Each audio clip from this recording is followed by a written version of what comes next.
Hello students, hope you all are good and studying well at your home.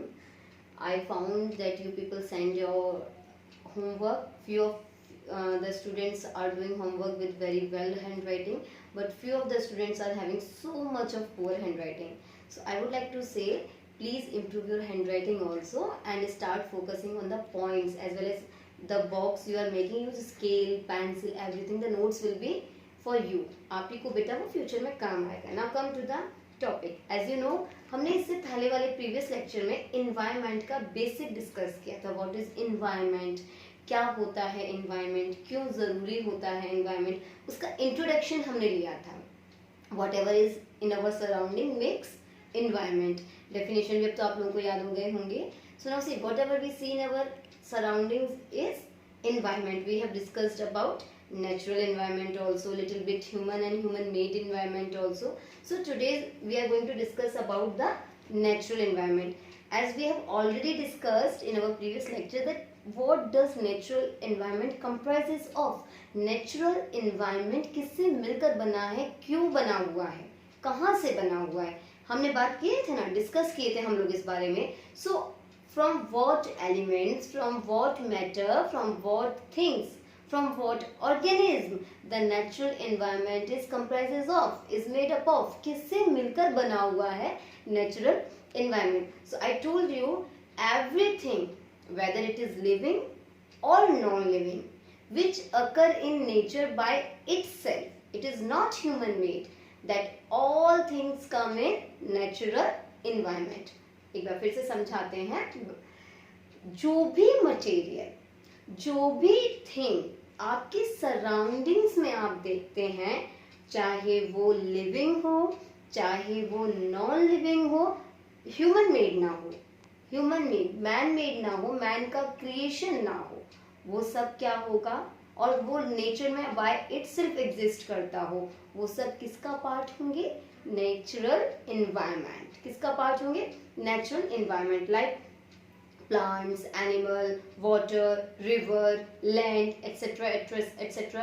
So they all comes in natural environment. So when you have to define natural environment, how will you define natural environment? You will define natural environment, the environment in which all the natural thing comprises of. It comprises of land, you can see on the board, it comprises of land, air, water, plants and animals. So whatever the environment which comprises of land, air, water and animals, जो भी environment में आपको land भी मिलेगा, water भी मिलेगा, animal, plant, जो भी nature का मिलेगा, वो सब क्या है आपका natural environment. अच्छा बच्चे, ऐसा नहीं है कि natural environment है तो उसमें living things ही होंगे, हम लोग पहले भी डिस्कस कर चुके थे. river क्या है, नेचर से है ना. रिवर ऐसा तो नहीं है कि मैन मेड क्रिएशन है, इंसान ने थोड़ी ना रिवर को बनाया है, इंसान नहीं बनाए है ना. रिवर को इंसान बनाए हैं क्या, नहीं बनाए हैं. जमीन इंसान बनाए हैं क्या, is it human made, is it man made, नहीं ना, ऐसा नहीं है. तो it means it is in nature by itself. ये कुदरत ने तुमको दिया है मेरे बच्चे, ये तुमको नेचर से मिला है. तो इसी को हम क्या कहते हैं, इसी को हम क्या कहते हैं, नेचुरल थिंग. तो नेचुरल थिंग लिविंग्स भी हो सकते हैं और नॉन लिविंग्स भी. Like plants, plants are the creation of nature, plants are from nature, but it is not man made and they are living as well. तो living हो, non living हो, जो भी नेचर से मिला है वो सब मिलकर क्या बनाते हैं, natural environment. So how will you define natural environment? All the things, I will provide you notes as well. All the things which comprises living, non-living things which are given by nature itself, and they are not the creation of human, they are not the creation of human. Exactly. तो आप यहाँ पर इसको देख सकते हैं. Now come to the components as well as parts. See, हम लोगों ने environment के बाद components पढ़े थे. So land, air, water, these are the basic components, you know, these are the basic components of any environment. But now comes to the components of natural environment. हमने इससे previous lecture में environment के components पढ़े थे, तो हमने basic components पढ़े थे. बच्चा क्या थे वो, प्लांट्स, एनिमल, लैंड, वाटर, ये सारे क्या थे आपके, बताइए जरा क्या थे आपके, ये सभी आपके एनवायरनमेंट के बेसिक कंपोनेंट्स थे. Today what we are going to discuss, today we are going to discuss the components of natural environment, आपको वो डिग्राम याद होगा जो मैंने आपको प्रोवाइड किया था. There was a environment, there was human made environment, there was human environment and there is one more natural environment. तो अभी हम कौन सा पार्ट डिस्कस कर रहे हैं? Natural environment. Natural environment comprises of biotic that is living, abiotic that is non living. अब components, आपको ये नेचुरल एनवायरनमेंट मिलेगा कहाँ कहाँ? चलिए मैं आपसे कहूँ बच्चा लोग, आप ऐसे जीवन जी लीजिए जहाँ पे आप सिर्फ लैंड पे रह रहे हो. आप कहेंगे मैम लैंड पे रह रहे हैं, नो इशू, हमें कोई दिक्कत नहीं. लैंड पे रह रहे हैं, can you survive without water? Can you survive without water? I think you can't, no one can. Can you survive without air? No one can. तो वही बात आती है कि नेचुरल थिंग्स ऐसी हैं जो डिफरेंट कंपोनेंट्स बना रही हैं, जो डिफरेंट पार्ट्स ऑफ एनवायरनमेंट बना रही हैं नेचुरल एनवायरनमेंट के. So what are the 3 parts of natural environment? N.E is abbreviation. N.E, जैसे मैंने E and V डॉट दिया था आपको, एब्रीविएशन किसके लिए? एनवायरनमेंट के लिए. सो N.E is the abbreviation for natural environment. Now it is actually natural environment. It is actually natural environment. Now see, when I talk about natural environment, see what are the 3 main components of natural environment? One is lithosphere, another is hydrosphere, next is atmosphere. First we will discuss all these 3, then we will come to this topic. What is lithosphere, what is hydrosphere, what is atmosphere? You can see lithosphere, hydrosphere and atmosphere. Now let me tell you what. See मेरे बच्चे, this is your earth. This is your earth. You see the earth in globe. So ये आपका earth है. So ये जो outer land part है ना, land part जिस पे आप खड़े हुए हैं, जिस पे आप, है ना, you can stand on. So this is the land part. Okay, land part. You can see solid crust, hard top layer of earth. I think crust, mental, core आपने क्लास 6 में जरूर पढ़ा होगा. The 3 parts of earth, crust, mental, core. So crust जो है ना, that is your lithosphere. Crust में आपने सब कुछ पढ़ा होगा कि क्रस्ट में आपको मिनरल्स मिलते हैं, माउंटेन्स होते हैं, प्लेट्यूज होते हैं, लैंड होती है. ये सब किस में आते हैं? किस में आते हैं? क्रस्ट में. So this is your lithosphere. तो अर्थ का जो ये लैंड पोर्शन है ना, that land portion of earth is lithosphere. तो the solid crust top layer of earth is your crust. आपको पता है ना, आपके बुक में, ज्योग्राफी की बुक में लास्ट ईयर आपने देखा भी होगा, इस तरह से एक डायग्राम बना हुआ होगा और ये जो पोर्शन आप निकाल लेते हैं, टॉप लेयर जो होता है अर्थ का, दैट इज योर क्रस्ट. और ये किस में आता है? लिथोस्फीयर में. For example mountains, you know mountains, plateau and plains आना तो चाहिए, लेकिन फिर भी मैं एक ब्रीफ में बताती हूँ. अगर किसी बच्चे को नहीं आता है तो लेट मी टेल यू.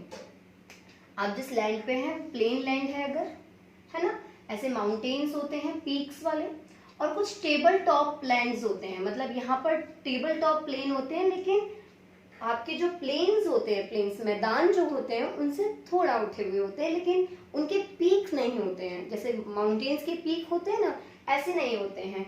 उनके टेबल टॉप इस तरह से प्लेन से उठे हुए होते हैं. इनको बोलते हैं हम लोग प्लेट्यू.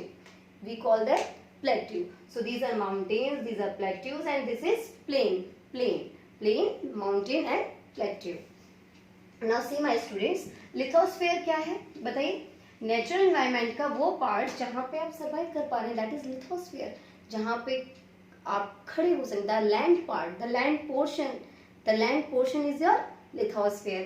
साथ ही साथ it is made up of rocks and minerals. अगर मैं आपसे कहूँ बच्चे लोग, from where we got iron is a mineral. From where we got copper is a mineral. So ये सब क्या होता है? अर्थ डिग करके ही तो निकाला जाता है ना, अर्थ क्रस्ट से निकाला जाता है. आप और पढ़ेंगे, आप इसी में क्लासेस में और नेक्स्ट क्लासेस में और पढ़ेंगे. साइंस में भी और आएगा. तो और क्या है? और से ही निकलते हैं आपके जितने भी मिनरल्स हैं, आपके एल्यूमिनियम, आपके आयरन. तो now you can see lithosphere is made up of rocks and minerals. Lithosphere में ही क्या आपको मिलते हैं? आपके रॉक्स, जो भी चट्टानें हैं, जो मिनरल्स हैं, ये सारे अर्थ क्रस्ट से निकलते हैं. कहाँ से निकलते हैं? अर्थ क्रस्ट से निकलते हैं. And I told you that it contains mountains, plateau, plains, grazing land also. Grazing land जानते हैं? जहाँ पर जो एनिमल्स होते हैं वो ग्रेज करते हैं, घास चरते हैं। तो ये सारे आपको कहाँ मिलेंगे मेरे बच्चे? फॉरेस्ट। ये सारे कहाँ मिलेंगे आपको? लिथोस्फीयर में। Forest, grazing land, mountains, plain, plateaus, ये सभी आपको मिलेंगे लिथोस्फीयर में। मतलब कि लिथोस्फीयर ये कहाँ पर आ गया? लिथोस्फीयर कौन सा पार्ट हो गया? एक पार्ट हुआ, एक कंपोनेंट हुआ किसका? नेचुरल एनवायरनमेंट का। क्योंकि बताइए आप जरा मुझे, mountain is natural, plain land is natural, they are non living and they are natural. इसका मतलब ये नेचुरल एनवायरनमेंट का पार्ट है। तो land is one part of natural environment. तो उसी लैंड को और उसी में पाए जाने वाले सभी मटेरियल्स को हम क्या कहते हैं? लिथोस्फीयर का पार्ट। क्या कहते हैं बच्चे लोग? एक्सक्यूज फॉर दैट, इसे हम क्या कहते हैं? लिथोस्फीयर। यही क्या है आपका? Lithosphere. So what is lithosphere? Solid crust top, या solid hard top, that is crusty layer of land is known as lithosphere. It contains all mountains, plateaus, plain, grazing land, forest, ये सब किस में आते हैं? lithosphere। आप खड़े हैं ना जमीन पर, आप बिना मिनरल्स के रह सकते हैं, आप आयरन के बिना रह सकते हैं, आपको कितने सारी चीज़ों में उनका ज़रूरत लगता है। तो आपकी लिविंग आपकी जो लाइफ है उसकी सर्वाइवल के लिए लिथोस्फीयर के कंपोनेंट्स में इंपॉर्टेंट है। सो नाउ सी, नेचुरल एनवायरनमेंट का एक पोर्शन दैट इज लिथोस्फीयर हमारे समझ में आया। सेकेंड आते हैं हाइड्रोस्फीयर। मैंने कहा कि आप पानी के बिना जी सकते हैं, तो वही बात आती है। The domain of water, that domain of water is known as hydrosphere. जहां से भी आपको पानी मिल रहा है ना naturally, not from your taps में भी अंडरग्राउंड वाटर है, अदरवाइज जो भी आपको नेचुरली जो वाटर मिल रहा है ना, the domain of water from where you can get water like river, pond, sea, lake, which are natural I'm saying, because sometimes ponds are artificial also. So now tell me, so जो domain of water है उसको ही क्या कहा जाता है? Hydrosphere. मतलब आपको जीने के लिए जमीन चाहिए, जमीन में मिनरल्स का भी जरूरत है, फॉरेस्ट, ग्रास, फ्रूट्स, प्लांट्स, सबका जरूरत है। ये सब आपको लिथोस्फीयर में आ गया। उसके बाद you need water also for the survival, not only you, every creature, every living creature, क्योंकि एनिमल्स को भी चाहिए, so every living creature need water also. So water domain क्या होता है मेरे बच्चे? हाइड्रोस्फीयर। मतलब कि नेचुरल एनवायरनमेंट में लिथोस्फीयर आया, लैंड हो गया, हाइड्रोस्फीयर आया, water and all it's components and the water bodies, इन्हीं को हम क्या कहते हैं? River, water, lake, pond, seas, इन्हीं को हम क्या कहते हैं बच्चे? Water bodies. क्या कहते हैं? Water bodies. Now come to the atmosphere. Lithosphere आ गया, हाइड्रोस्फेयर समझ में आ गया, अब आते हैं एटमॉस्फेयर में। This is your earth. चलिए एटमॉस्फेयर में फिर से आने से पहले छोटा सा कुछ हम डिस्कस करते हैं, फिर एटमॉस्फेयर में आते हैं। अभी आपको पता है कि कोविड-19 का जो सीन चल रहा है, जो सिनारियो चल रहा है, उस दौरान आपने न्यूज़पेपर में सुना होगा, न्यूज़ हेडलाइंस में सुना होगा, आपको व्हाट्सएप मैसेजेस, स्टेटस में आपने देखा होगा, the earth is healing, the atmosphere is getting clean, the atmosphere is getting healthy। आपने सुना होगा ना कि एटमॉस्फेयर हेल्दी हो रहा है, एटमॉस्फेयर क्लीन हो रहा है, अर्थ इज हीलिंग। एक्चुअली बच्चे होता क्या है, if it is your earth, ये आपका अर्थ है, तो अर्थ को सराउंड करते हुए एक एयरी लेयर है, अर्थ को सराउंड करते हुए एयरी लेयर है, अर्थ को सराउंड किए हुए एयरी लेयर, जहाँ पे आपको एयर मिलेगा। क्या मिलेगा? एयर मिलेगा। That airy portion, that airy layer around the earth is called as atmosphere. इसी को क्या कहा जाता है? एटमॉस्फेयर। आप जमीन पे जी रहे हैं ना, आप जमीन पे हैं, आपके इधर क्या है? ये एटमॉस्फेयर। ये सभी क्या है? क्योंकि आप अर्थ पे हैं। आप कहाँ पर हैं? अर्थ पर हैं। अर्थ ये हो गया, आप इस पे है ना, आप यहाँ पे सरवाइव कर रहे हैं, इस अर्थ पे यहाँ सरवाइव कर रहे हैं बच्चा लोग। और अर्थ के चारों तरफ एक एयरी लेयर है, उस एयरी लेयर को ही हम क्या कहते हैं? एटमॉस्फेयर। तो airy layer, it means it consist of air. भाई ऑब्वियस है एयर होगा। एंड आप क्लास 4th 5th से ईवीएस में पढ़ते आ रहे हैं, air is a mixture of gases, air is a mixture of gases, there are so many gases which you will found in air, oxygen, carbon dioxide, nitrogen, hydrogen, carbon monoxide, helium and many more. So there are so many gases which you will find in air. सो आप कह सकते हैं कि atmosphere में ही आपको क्या मिलेंगे, बहुत सारे गैसेस मिलेंगे। क्या मिलेंगे, बहुत सारे gases. All the gases are present in atmosphere, not in lithosphere. तो आप जो समझते हैं ना हवा चल रही है, आपने कभी नोटिस किया होगा, अभी few days back the atmosphere was cloudy, the atmosphere was cloudy as well as windy storms were blowing on, कुछ आंधी वाली हवाएं भी चल रही थी। ऐसा क्या था, ये आपके लैंड पर नहीं थी, ये कहाँ थे, एटमॉस्फेयर में। whenever atmosphere changes climate changes, जब भी एटमॉस्फेयर में चेंज आएगा तो क्लाइमेट में चेंज आएगा, वेदर में चेंज आएगा। Are you getting my point? whenever atmosphere changes climate and weather will get change, मौसम चेंज होगा। and one more thing is written over here, it is G dot F, it is the abbreviation for G dot F is the abbreviation for gravitational force, it is the abbreviation for gravitational force। now see, gravitational force holds it around, किसको, जो atmosphere है ना, air तो escape कर सकता है ना भाई, एयर तो बहुत जल्दी एस्केप कर देता है, बहुत जल्दी उड़ सकता है, तो एयर एस्केप कर सकता है। लेकिन एयरी लेयर्स को, उन एयरी लेयर्स को, एटमॉस्फेयर को अर्थ के टुवर्ड्स कौन अट्रैक्ट करके रखता है, gravity of earth, that is gravitational force, gravitational pull, there is a gravitational pull जो उसको अपनी तरफ अट्रैक्ट करके रखता है। सो एटमॉस्फेयर समझ में आ गया।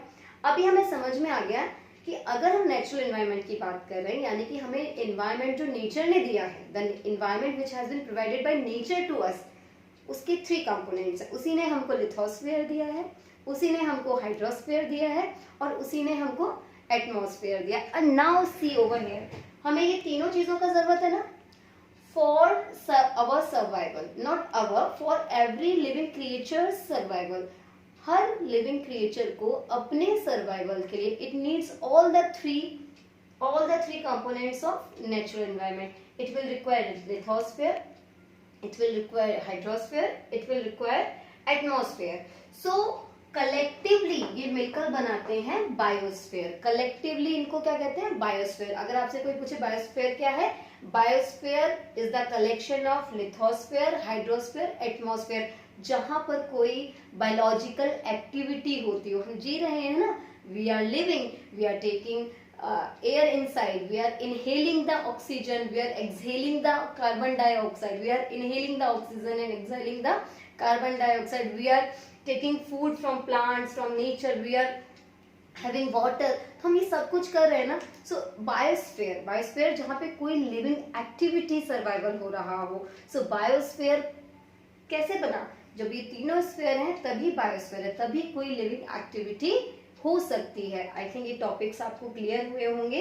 सो एक क्विक रिव्यू जल्दी नेचुरल एनवायरनमेंट क्या होता है बच्चा लोग, नेचुरल एनवायरनमेंट जो भी नेचुरल थिंग्स हैं उनसे कंप्राइजेस किया हुआ जो भी एक एनवायरनमेंट आपको मिलता है सराउंडिंग्स में, whatever the surroundings you will receive in which all the things are present by the nature is known as natural environment. And how many components of natural environment are there? Mainly there are 3 components of natural environment. I'm not saying about environment. What I'm saying, there are 3 components of natural environment: lithosphere, hydrosphere and atmosphere.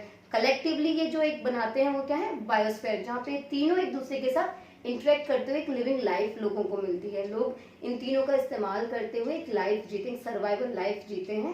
That comprises of biosphere. Lithosphere क्या होता है, लैंडी area जो crust होता है अर्थ का, जहाँ पे आप लोग जी रहे हैं, जहाँ पे आपको मिनरल्स, रॉक्स, माउंटेन, प्लेन्स ये सब मिलेंगे। ये किस में आता है, लिथोस्फेयर में आता है। ये नहीं होगा from where we will get our minerals, from where we will get our food, from where we will get our food, है ना। और हाइड्रोस्फेयर, वाटर डोमेन सारी क्या कहलाती है आपकी, हाइड्रोस्फेयर कहलाती है। एटमॉस्फेयर, लेयरी एयर जो होती है वो क्या होती है, एटमॉस्फेयर। ध्यान रखें, whenever atmosphere changes climate changes। Good luck, do study, और सभी लोग प्लीज अपना होमवर्क जरूर कंप्लीट करें। Thank you.